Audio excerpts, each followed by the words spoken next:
नमस्कार प्यारे बच्चों, आप देख रहे हैं मेरा YouTube चैनल मुनीश मैथ, जिसके अंदर हम कर रहे हैं 8वीं कक्षा का गणित। और 8वीं कक्षा के गणित की एक्सरसाइज 3.4 आज हम करने जा रहे हैं।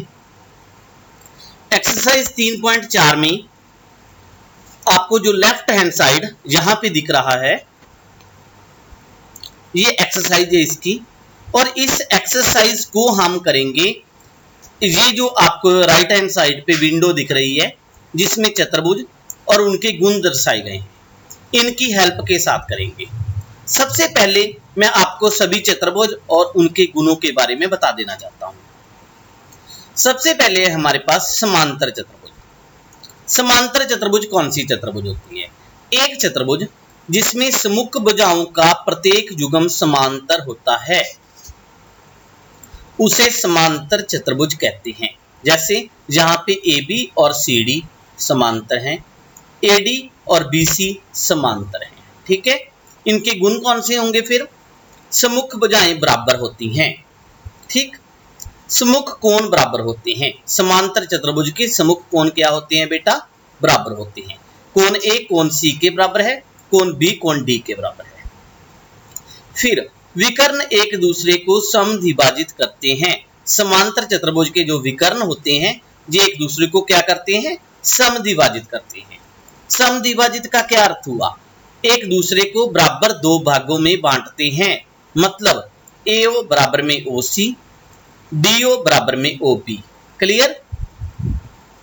इसके बाद समचतुर्भुज, ये थी हमारे पास समांतर चतुर्भुज। समचतुर्भुज में क्या होता है? जब समांतर चतुर्भुज की सभी चारों भुजाएं बराबर हो जाती हैं तो ये समचतुर्भुज बन जाती है। एक चतुर्भुज जिसकी सभी भुजाएं बराबर माप की होती हैं। ठीक है, तो इसके गुण कौन से होंगे? समांतर चतुर्भुज के सभी गुण होते हैं। मतलब जो ऊपर मैंने समांतर चतुर्भुज के गुण पढ़े हैं कि इसकी सामने की भुजाएं बराबर होंगी, सामने के कोण बराबर होंगे, विकर्ण एक दूसरे को समद्विभाजित करेंगे। ठीक है, ये सारा कुछ इसमें ऑटोमेटिक आ जाता है समचतुर्भुज के अंदर। उसके बाद इसमें एक एक्स्ट्रा गुण होता है बेटा। एक्स्ट्रा गुण कौन सा होता है? कि इसके जो विकर्ण हैं वो एक दूसरे पर लंब होते हैं। समांतर चतुर्भुज के जो विकर्ण हैं वो एक दूसरे पर लंब नहीं होते। जहां 90 डिग्री का कोण नहीं बनता, जहां पे रेड निशान आपको दिख रहा है। लेकिन अगर हम इस समचतुर्भुज के अंदर दो विकर्णों को ड्रॉ करते हैं, ड्रॉ करने के बाद यहां पे जो कोण बनेगा वो 90 डिग्री का बनेगा। ठीक है, उसके बाद आयत। आयत के बारे में काफी बच्चे, क्योंकि ये 5वीं कक्षा से ही इंट्रोड्यूस हो जाती है, आयत के बारे में आपको पहले ही पता है। आयत में क्या होता है? आमने सामने की भुजाएं बराबर होती हैं, सभी कोण 90 डिग्री के होते हैं, है ना? तो फिर पहले ये बताओ कि आयत समांतर चतुर्भुज है कि नहीं है? क्योंकि आयत की भी आमने सामने की भुजाएं समांतर होती हैं, तो समांतर चतुर्भुज के सभी गुण इसमें होते हैं। क्लियर? उसके बाद प्रत्येक कोण 90 डिग्री का होता है, समकोण होता है, विकर्ण बराबर माप के होते हैं। इसके विकर्ण क्या होते हैं बेटा? बराबर माप के होते हैं। ठीक है, उसके बाद जब इसके विकर्ण बराबर माप के होते हैं तो आपको बताया है कि समांतर चतुर्भुज के सभी गुण होते हैं। मतलब ये एक दूसरे को समद्विभाजित भी करते हैं, लेकिन 90 डिग्री के नहीं होते। ठीक है, वो समचतुर्भुज में होते हैं। जो इसके विकर्ण हैं ये एक दूसरे पर समकोण नहीं होते। ठीक है, समचतुर्भुज के होते हैं। उसके बाद वर्ग। वर्ग भी एक प्रकार का समांतर समचतुर्भुज ही होता है। ठीक है, क्यों समचतुर्भुज होता है? क्योंकि समचतुर्भुज कौन सी होती है? जिसकी चारों भुजाएं बराबर होती हैं। तो फिर वर्ग की भी चारों भुजाएं बराबर होती हैं। तो इसका मतलब क्या हुआ? सभी वर्ग समचतुर्भुज होते हैं। तो फिर समचतुर्भुज के अलावा इसमें और कौन सी चीज है जिसके कारण हम इसको वर्ग बोलते हैं? इसमें सभी कोण 90 डिग्री के होते हैं, समकोण होते हैं, इसलिए ये वर्ग बन जाता है। देखो बेटा, समचतुर्भुज है जो जब उसके सभी कोण समकोण हो जाते हैं तो वो वर्ग का रूप धारण कर लेता है।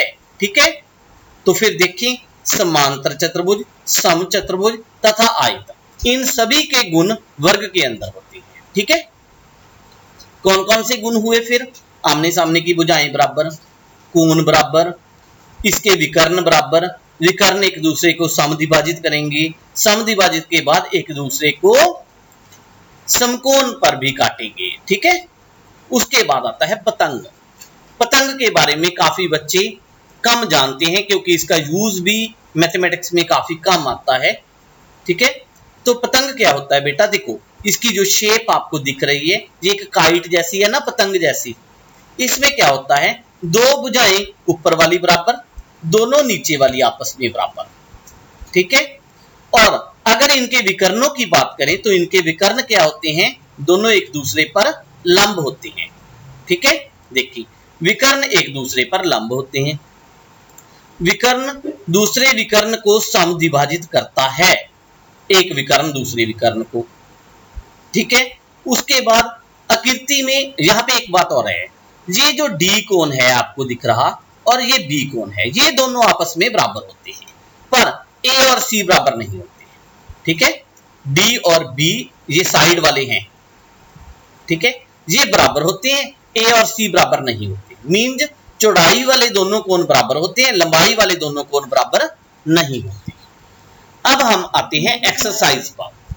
एक्सरसाइज की जब हम प्रश्न करेंगे तो जो मैंने आपको अभी ये सारणी समझाई है, ठीक है, इसकी हम हेल्प लेंगे। पहला प्रश्न है हमारे पास, बताइए कथन सत्य है या असत्य है? सभी आयत वर्ग होते हैं। बोलो, सभी आयत वर्ग होते हैं। ठीक है, आयत में क्या होता है पहले ये बताओ। आयत की आमने सामने की भुजाएं बराबर होती है। ठीक है, लेकिन चारों भुजाएं तो बराबर नहीं ना होती, फिर सभी आयत वर्ग बन सकती हैं? नहीं, क्योंकि वर्ग की तो चारों भुजाएं बराबर होती हैं। ठीक है, इसलिए पहला जो है हमारे पास वो क्या है? असत्य है। ठीक है, क्योंकि सभी आयत वर्ग नहीं हो सकती। आयत की तो सिर्फ आमने सामने की भुजाएं बराबर होती हैं, जबकि वर्ग की चारों भुजाएं बराबर होती हैं। ठीक है, उसके बाद इसका बी पार्ट, सभी समचतुर्भुज समांतर चतुर्भुज होते हैं। समचतुर्भुज कौन सा होता है? देखो यहां पे देखो आप, समचतुर्भुज में इन्होंने क्या कहा था, इसका पहला पार्ट पढ़ो आप, समांतर चतुर्भुज के सभी गुण होते हैं। मतलब क्या हुआ?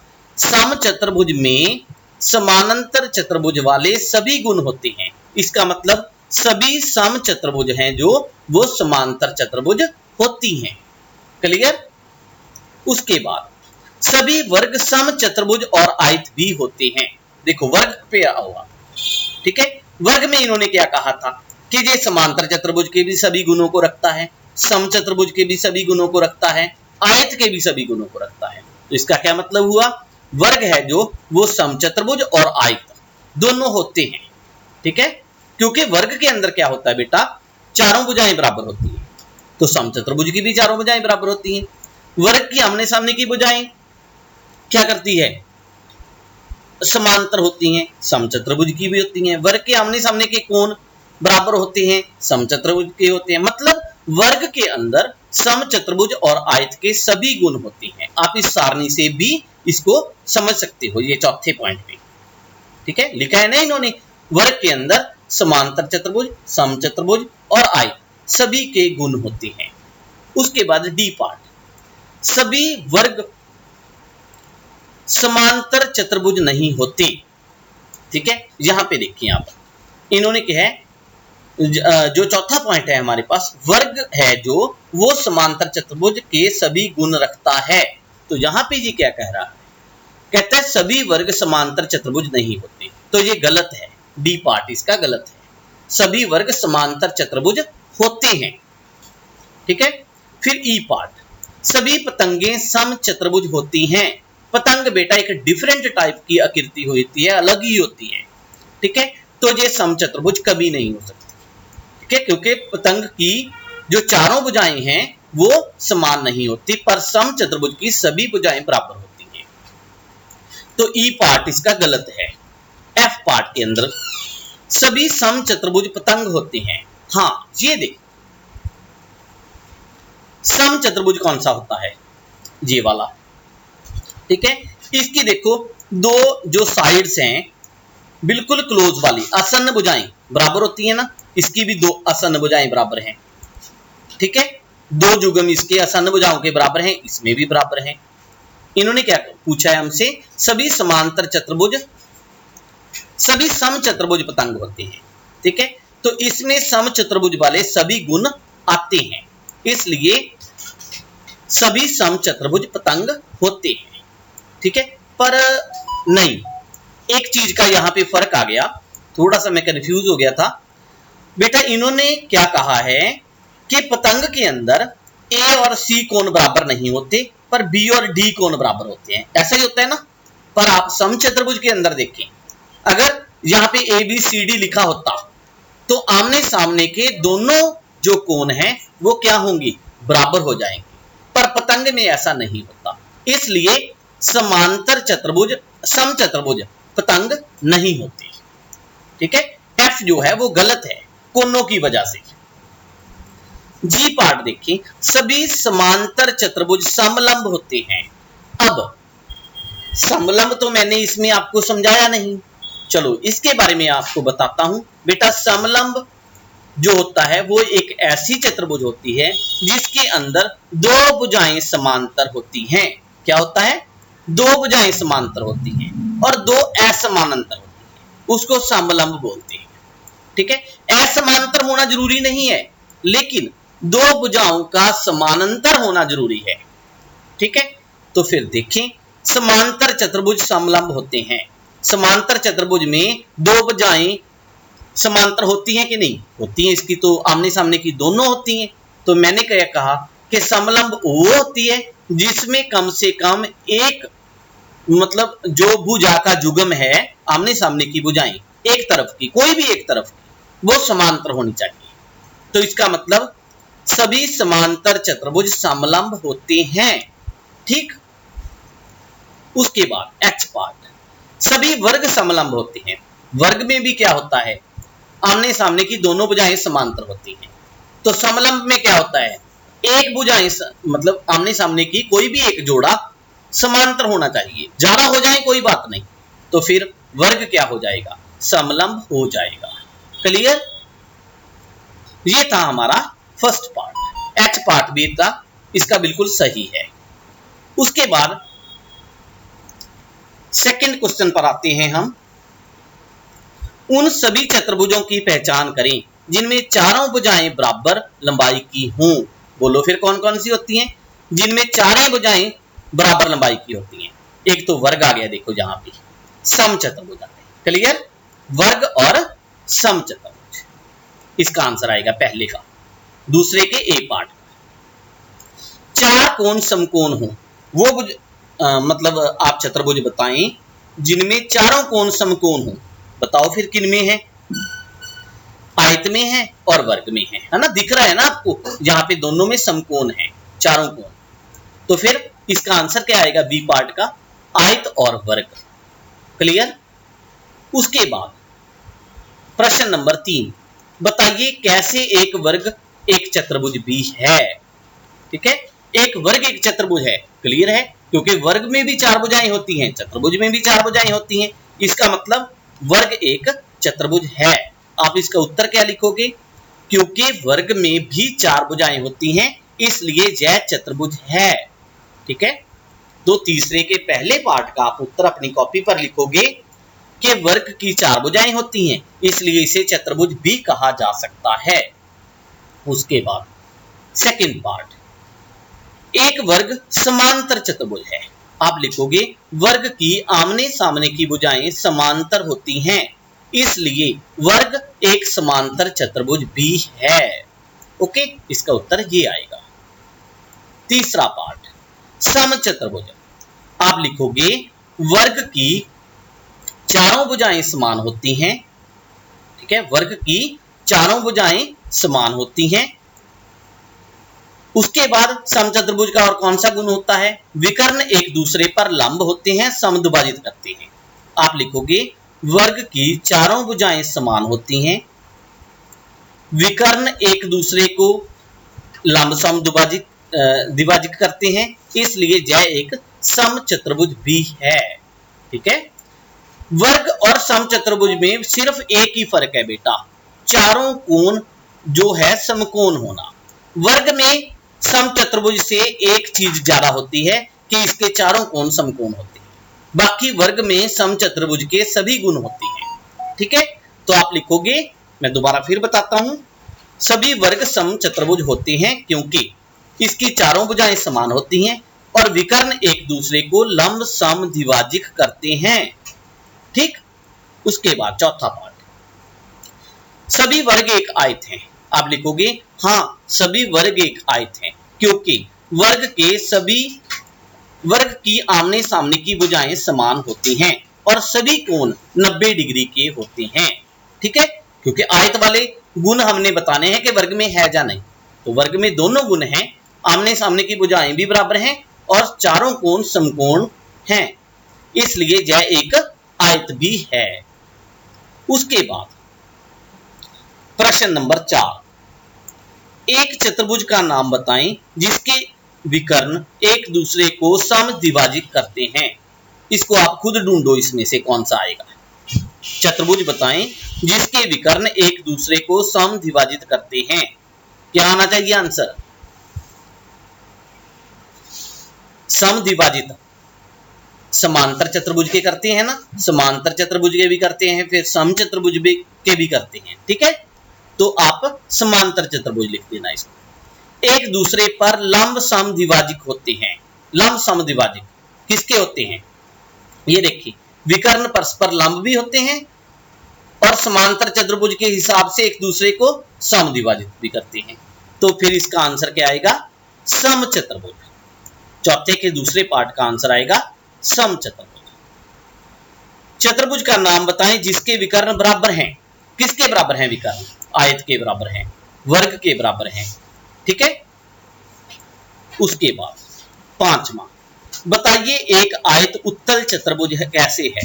देखो बेटा, मैंने पिछली एक्सरसाइज में आपको बताया था कि उत्तल चतुर्भुज वो चतुर्भुज होती है जिसके विकर्ण या किसी भी दो बिंदुओं को मिलाने पर वो जो रेखाखंड बनता है वो पूरे का पूरा उस चतुर्भुज के अंदर बने।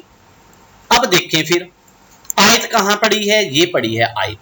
आयत के अगर हम दोनों विकर्ण ड्रॉ करते हैं जहां पे, तो दोनों विकर्ण कहां आते हैं? इसके अंदर ही आते हैं, इसलिए यह एक उत्तल चतुर्भुज है। इसका आंसर क्या लिखोगे अपनी कॉपी पर? आयत के दोनों विकर्ण इसके अंदर ही होते हैं, इसलिए यह एक उत्तल चतुर्भुज है। क्लियर? फिर इस एक्सरसाइज का लास्ट प्रश्न, प्रश्न नंबर 6। प्रश्न नंबर 6 में इन्होंने कहा है कि यहां पे ए बी सी एक समकोण त्रिभुज है, ओ एक बिंदु है जो बी से बी ओ ड्रॉ किया हुआ है और ए सी का मध्य बिंदु है। ठीक है, तो बताएं ओ ए, ओ बी और ओ सी क्यों समान है।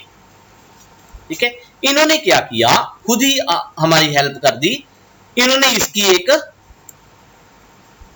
थोड़ी एक्सटेंशन कर दी, थोड़ा सा ड्रॉ कर लिया। दो लाइंस जो डॉटेड लाइंस है ना, इन्होंने हमें ड्रॉ करके दे दी। जब डॉटेड लाइंस इन्होंने ड्रॉ करके दी तो ये क्या बन गया? एक आयत बन गया।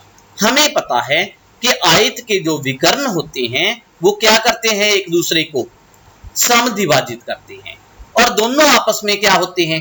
बराबर होते हैं। देखो बेटा, आयत के विकर्ण बराबर हैं, इसका क्या मतलब हुआ? OC और BD बराबर है। ठीक, उसके बाद आयत के विकर्ण एक दूसरे को समद्विभाजित करते हैं, इसका क्या मतलब हुआ? AO OC के बराबर है, OD OB के बराबर है। अब देखो, जब दोनों बड़े बराबर थे, उनके आधे आधे पार्ट बराबर हो गए, तो फिर चारों पार्ट नहीं बराबर हो गए। ठीक है, इसलिए OA OC OB सभी क्या हैं? समान है। क्लियर? अब इसको आप कॉपी पे कैसे हल करोगे? कॉपी पे आप लिखोगे आयत के, यह एक आयत है, ABCD एक आयत है, इसके विकर्ण एक दूसरे को समद्विभाजित करते हैं और समान होते हैं, इसलिए ओ ए, ओ बी, ओ सी, ओ डी सभी क्या हो गए, समान। ठीक है, ये थी हमारी एक्सरसाइज 3.4। तो इसके साथ ही हमारा तीसरा अध्याय समाप्त हुआ। अगर आपको मेरी वीडियो अच्छी लगी तो अपने फ्रेंड्स के साथ शेयर करें। Thank you.